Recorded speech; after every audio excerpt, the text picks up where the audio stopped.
আসসালামু আলাইকুম ওয়ারাহমাতুল্লাহ। আমরা এমন এক যুগে বাস করছি যেখানে সবাই কথা বলতে চায়, কিন্তু শোনার মানুষ খুব কম।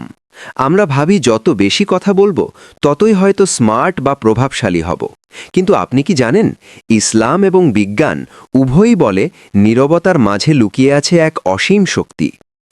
আজ ইমানের মশালে আমরা জানব কেন নীরব থাকা একজন মুমিনের জীবনের শ্রেষ্ঠ গুণগুলোর একটি। মূল আলোচনা: কেন নীরবতা জরুরি, মুখের হেফাজত করা ইমানের অংশ, অপ্রয়োজনীয় কথা কিভাবে আমাদের আমলনামা নষ্ট করে। মানুষ যে কথাই উচ্চারণ করে তার কাছে একজন সদা প্রস্তুত প্রহরী রয়েছে। সূরা কাফ, আয়াত 18। ব্যাখ্যা: আমরা প্রতিদিন হাজার হাজার শব্দ খরচ করি।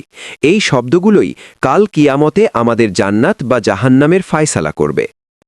হাদিসের আলোচনা: রাসূল সাল্লাল্লাহু আলাইহি ওয়াসাল্লাম বলেছেন, যে আল্লাহ এবং পরকালে বিশ্বাস রাখে সে যেন ভালো কথা বলে অথবা নীরব থাকে। বুখারী। সাহাবীদের জীবনের গল্প: ওমর রাদিয়াল্লাহু বলতেন, আমি কথা বলে লজ্জিত হয়েছি অনেকবার, কিন্তু চুপ থেকে লজ্জিত হইনি একবারও। শিক্ষা: জ্ঞানী মানুষ আগে চিন্তা করে তারপর কথা বলে, আর মূর্খরা আগে কথা বলে তারপর চিন্তা করে। নীরবতার বৈজ্ঞানিক এবং মানসিক উপকারিতা: মস্তিষ্কের বিশ্রাম। উচ্চ শব্দ আমাদের স্ট্রেস বাড়ায়।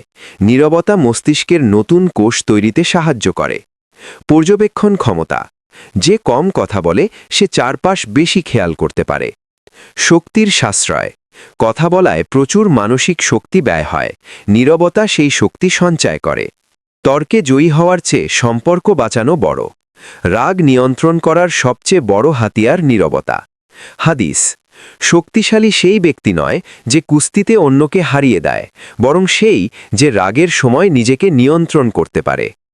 দাম্পত্য জীবনে বা বন্ধুদের সাথে ঝগড়ার সময় শুধু 30 সেকেন্ডের নীরবতা বড় ধরনের ভাঙন থেকে বাঁচাতে পারে। তাফাক্কুর বা চিন্তা করা: আল্লাহর সৃষ্টি নিয়ে নীরব হয়ে ভাবলে ঈমান বৃদ্ধি পায়।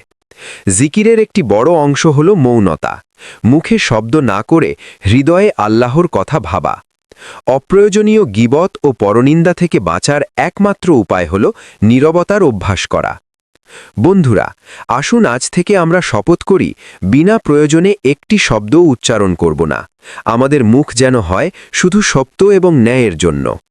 মনে রাখবেন, আপনার নীরবতা আপনার ব্যক্তিত্বের পরিচয় দেয়। আপনি কি মনে করেন বর্তমান যুগে নীরব থাকাটা জরুরি? আপনার মতামত জানান।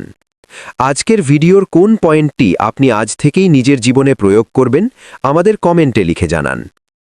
ভিডিওটি ভালো লাগলে লাইক দিন এবং আমাদের জন্য দোয়া করবেন যেন আমরা দিনের পথে অবিচল থাকতে পারি। এই ভিডিওটি আপনার জীবনের সামান্য পরিবর্তন আনলেও আমাদের প্রচেষ্টা সার্থক। ঈমানের মশাল চ্যানেলটি সাবস্ক্রাইব করে আমাদের সাথে থাকুন। আল্লাহ আমাদের সবাইকে হিকমত দান করুন। আমিন।